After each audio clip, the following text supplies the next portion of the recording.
আপনার শিশু যদি বুকের দুধ খেয়ে থাকে তাহলে আপনাকে noodles, junk food, Shark fish, sword fish, king mackerel, বাঁধাকপি, ব্রোকলি, অতিরিক্ত টকজাতীয় ফল, অতিরিক্ত ভাজা পোড়া, ফাস্ট ফুড, অ্যালকোহল, চা, কফি, সফট ড্রিঙ্কস এবং অতিরিক্ত জাল বা মশলাদার খাবার এড়িয়ে চলতে হবে। কারণ এই সময় শিশুর পুষ্টি, সুস্থতা, অসুস্থতা, ভালো লাগা, খারাপ লাগা সবই নির্ভর করে মায়ের উপর। তাই মায়ের প্রতিদিনের খাবারের তালিকায় কতটা স্বাস্থ্যকর খাবার রয়েছে তা মায়ের জন্য জানা অত্যন্ত জরুরি। অনেকে না জেনেই এমন কিছু খাবার এই সময় খেয়ে ফেলে যা শিশুর স্বাস্থ্যের উপর একটা খারাপ প্রভাব ফেলতে পারে। তাই আজকের ভিডিওতে আমরা আপনাদের জানাবো বাচ্চাকে দুধ খাওয়ানো অবস্থায় কোন খাবারগুলো মায়েদের এড়িয়ে চলা উচিত সেই সম্পর্কে। 1 নাম্বার, পারদযুক্ত মাছ। মাছ খুবই স্বাস্থ্যকর এবং প্রোটিন, ওমেগা ও ভিটামিনে ভরপুর একটি খাবার। তবে এমন কিছু মাছ রয়েছে যাদের শরীরে পর্যাপ্ত পরিমাণে পারদ রয়েছে। আর এই পারদযুক্ত মাছ যদি মায়েরা খায় এবং মায়ের বুকের দুধের মাধ্যমে শিশুর শরীরে পৌঁছায় তাহলে শিশুর মস্তিষ্কে ও স্নায়ুতে ক্ষতি হতে পারে। তাই বড় ও গভীর সমুদ্রের মাছ যেমন tuna fish, sword fish, marlin যতটা সম্ভব এড়িয়ে চলতে হবে। 2 নাম্বার, কফি বা ক্যাফেইনযুক্ত খাবার। অনেক মায়েরাই ঘুমের ক্লান্তি কাটাতে কফি খেয়ে থাকে, যেটা একেবারে উচিত নয়। কফিতে থাকা ক্যাফেইন নামক উপাদান মায়ের দুধের মাধ্যমে শিশুর শরীরে প্রবেশ করলে শিশুর ঘুমে ব্যাঘাত ঘটতে পারে। শুধু তাই নয়, শিশুর হজমেও সমস্যা হতে পারে। তাই চেষ্টা করবেন বাচ্চা যতদিন বুকের দুধ খাবে ততদিন পর্যন্ত কফি একদমই না খেতে। আর যদি একান্তভাবে খেতে ইচ্ছাই করে তাহলে চেষ্টা করবেন দিনের শুরুতে শুধুমাত্র 1 কাপ কফি খেতে। 3 নাম্বার, প্রক্রিয়াজাতকরণ খাবার।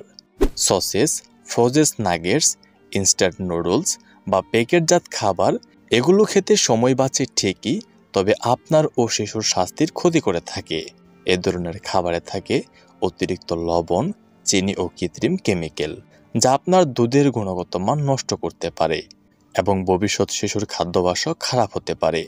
তাই চেষ্টা করবেন যতটা সম্ভব তাজা করে রান্না করা খাবার খেতে এবং নিয়মিত ফল, সবজি, ডাল, ডিম, ভাত বা খিচুড়ি খেতে।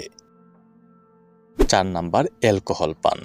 ব্রেস্ট ফিডিং চলাকালীন সময়ে অ্যালকোহল খাওয়া একেবারেই নিষেধ। কারণ অ্যালকোহল রক্তের সঙ্গে দুধে মিশে যায় এবং শিশুর শরীরে প্রবেশ করে মস্তিষ্কের বিকাশে বাধা হয়ে দাঁড়ায়। তাই ব্রেস্ট ফিডিং চলাকালীন সময়ে সম্পূর্ণভাবে অ্যালকোহল জাতীয় সকল খাবার ত্যাগ করতে হবে। মনে রাখতে হবে আপনার খাবারই এখন আপনার শিশুর পুষ্টির একমাত্র উৎস। 5 নাম্বার, অতিরিক্ত মশলাদার ও ঝাল খাবার। অতিরিক্ত মশলাদার বা তেলযুক্ত খাবার এমনিতে খেতে অনেক সুস্বাদু হলেও তা বাচ্চার জন্য অনেকটাই ক্ষতিকর। বাচ্চা যদি বুকের দুধ খায় এবং মা যদি মশলাদার বা অতিরিক্ত তেলযুক্ত খাবার খায় তবে বাচ্চার পেটে গ্যাস হতে পারে এবং বাচ্চা এই গ্যাসের সমস্যার জন্য কান্নাকাটি করতে পারে। তাই চেষ্টা করবেন নিজের একটু কষ্ট হলেও এই সময় এই ধরনের তেলযুক্ত বা অতিরিক্ত মশলাদার খাবার এড়িয়ে চলতে। 6 নাম্বার, গ্যাস তৈরি হয় এমন কিছু সবজি এড়িয়ে চলতে হবে। বাঁধাকপি, ডাল, ব্রোকলি এই সবজিগুলো কিছু মায়ের ক্ষেত্রে শিশুর পেটে গ্যাস সৃষ্টি করতে পারে। তাই চেষ্টা করবেন শিশু যতদিন পর্যন্ত বুকের দুধ খাবে ততদিন পর্যন্ত এই সবজিগুলো এড়িয়ে চলতে।